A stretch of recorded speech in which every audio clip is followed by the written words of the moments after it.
علیکم ورحمۃ اللہ وبرکاتہ۔ دوستوں، قرآن پاک کی تلاوت کرنا یہ مومن کے لیے بہت بڑی سعادت مندی ہے۔ ہمیں دن بھر کے معمولات میں قرآن پاک کی تلاوت کو ایڈ کرنا چاہیے۔ جی ہاں، 24 گھنٹے میں رات اور دن میں ہمیں وقت نکال کر قرآن پاک کی تلاوت ضرور کرنا چاہیے۔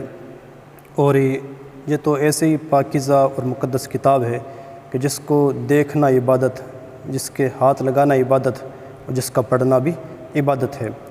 تو بہرحال قرآن پاک کی ہر صورت کے مختلف فضائل اور برکتیں ہیں، اور بالخصوص آج میں آپ کے سامنے سورہ ملک کی فضیلت اور اس کی اہمیت آپ کے سامنے پیش کرتا ہوں۔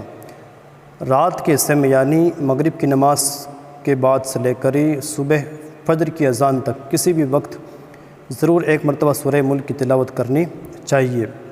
آپ اگر پڑھنا جانتے ہیں تو بلند آواز سے پڑھیں، اور آپ کے گھر والے بھی سنیں تو انشاءاللہ سب کو اس کی برکتیں میسر ہوں گی۔ اب اس کی فضیلت کیا ہے؟ نبی کریم علیہ السلام ارشاد فرماتے ہیں، دارمی کی حدیث ہے کہ جو شخص سورہ ملک کی تلاوت شب میں کرے گا، رات میں کیا کرے گا، یہ صورت قیامت کے دن اس کے لیے شفاعت کرے گی، یعنی رب کے حضور اس کو بخشوائے گی، معاف کروائے گی۔ اور جب تک اللہ تعالیٰ اس بندے کو بخش نہیں دے گا تب تک یہ سفارش کرتی رہے گی، یہاں تک کہ اللہ تعالیٰ اس بندے کو معاف فرما دے گا اور اس کو بخش دے گا۔ اسی طرح نبی کریم صلی اللہ علیہ وسلم نے ارشاد فرمایا، جو اس کو رات میں پڑھا کرے گا تو اللہ تعالیٰ اس کو عذاب قبر سے محفوظ رکھے گا۔ جی ہاں، قبر میں جو کامیابی ہے اصل میں وہی کامیابی ہے۔ بندہ دنیا کے اندر ہی پرفیکٹ رہنا چاہتا ہے، مصیبتوں اور بلاؤں سے محفوظ رہنا چاہتا ہے، دکھ اور درد برداشت نہیں کرتا ہے، اور عذاب قبر تو بہت کٹھن ہے۔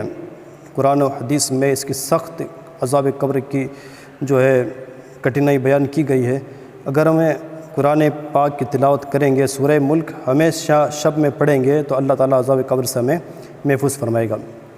اسی طرح قبر میں یہ صورت اجالا کرتی ہے، اور حضرت سیدنا عبداللہ بن عباس رضی اللہ تعالیٰ عنہ فرماتے ہیں کہ میں چاہتا ہوں کہ یہ صورت ہر مومن کے دل میں ہونی چاہیے، یعنی ہر مسلمان کو یہ صورت یاد ہونی چاہیے، اور ہمیشہ معمول سے صورت کو پڑھنا چاہیے۔ اللہ تعالیٰ ہمیں اس صورت کو پابندی کے ساتھ رات میں پڑھنے کی توفیق عطا فرمائے، اور اس کی برکتوں اور اس کی فضیلتوں سے ہمیں مستفیض فرمائے۔ السلام علیکم ورحمۃ اللہ وبرکاتہ۔